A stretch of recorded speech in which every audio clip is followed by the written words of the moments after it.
Now to the fatal shooting of Andrew Brown Jr., the black man who was shot by sheriff's deputies in Elizabeth City, North Carolina. Today, his family was allowed to see more of the body camera video that has not yet been made public. Here's ABC's Victor Oquendo. It's been nearly 3 weeks since Andrew Brown Jr. was shot and killed by deputies in North Carolina. Tonight, we're hearing from his family right after watching the videos they've been calling for. What we saw on that video was an unjustified killing.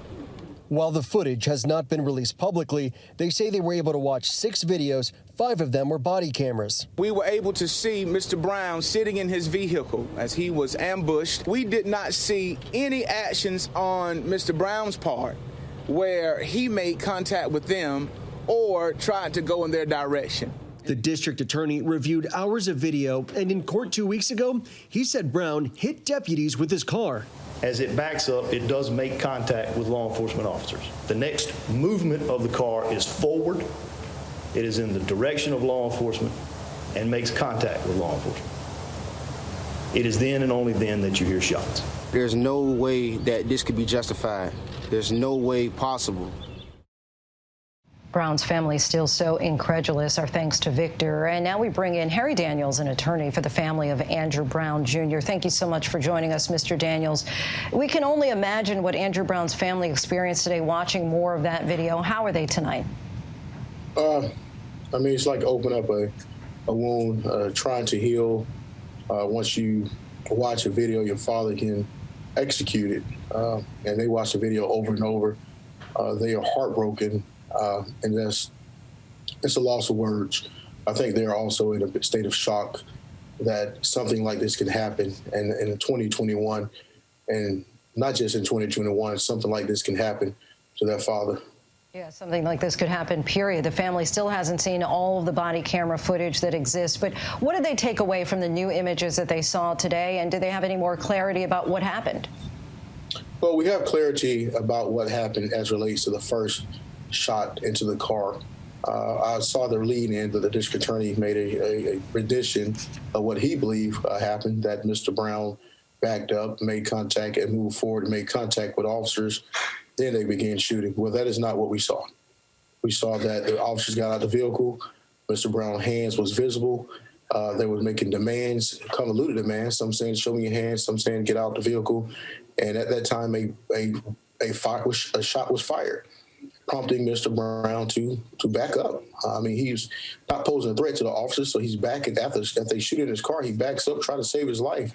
He goes around the officers, and they stood on the edge of the driveway, and for lack of a better word, they unloaded in his vehicle, and ultimately striking and killing Mr. Brown. But was there any more gleaned or ascertained today as a result of seeing the additional video? So Khalil and Attorney Laster had seen a 20-second snippet.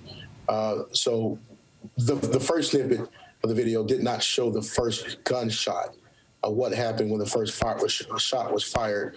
We know now that Mr. Brown was not posing a threat to the officers, was not driving towards the officers, as district attorney alluded to, when the shot was fired. And we know that Mr. Brown was not trying to flee, he was trying to save his life. And we can see the officer's vantage point when they were shooting inside of Mr. Brown's car. That was not shown. We got to remember, we only had one body cam the first time. And then we had all 4 body cams, the officers who were on scene. In your opinion, how important is it that all of the video be made public? It's very important. Transparency. You know, not just to the family, but to the county, to this nation. Accountability. We are a society of law and order. When there's no order, then the law need to come in. So we need to know who are the ones on our street who are not following the law, because we can have accountability to ensure those people are not on the streets. They take an oath to uphold and protect. And who's going to protect the citizens from the law enforcement when they decide to violate Constitution, use excessive force, and kill a person unjustifiably? So accountability is needed. It's needed now. But not just accountability. We're looking for an arrest, prosecution, and conviction, and sentencing at this point, because we now know what happened. How far are you away from that video being released, do you believe? Well, actually, the North Carolina legislature is actually working in committees to change the North Carolina law. I think it's related to this case of Andrew Brown. that the body cameras will now be made public recordings, public records.